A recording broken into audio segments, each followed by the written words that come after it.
আমার মেয়ে স্কুলের টিফিনের প্রায় 150টিরও বেশি টিফিন আইডিয়া আপনাদের সাথে শেয়ার করেছি, যার মধ্যে কিছু নতুনত্ব আছে, কিছু আছে অর্ডিনারি।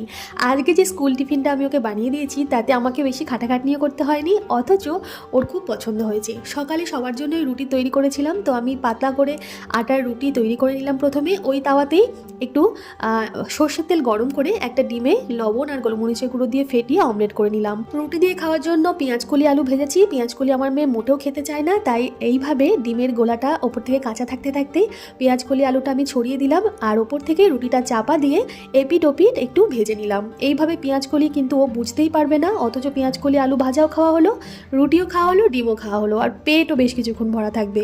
ফুড র্যাপিং পেপারে ভালোভাবে মুড়ে এটা রোল করে মাঝখান থেকে দু অর্ধেক করে কেটে দিলাম, সুবিধা হবে খেতে। সাথে আটার কেকের একটু টুকরো দেবো, যাতে প্রচুর ড্রাই ফ্রুট আছে, এটা আগের দিন বানিয়েছিলাম। সাথে দিলাম কয়েক টুকরো আঙুর। কেমন লাগলো জানাবেন। ধন্যবাদ।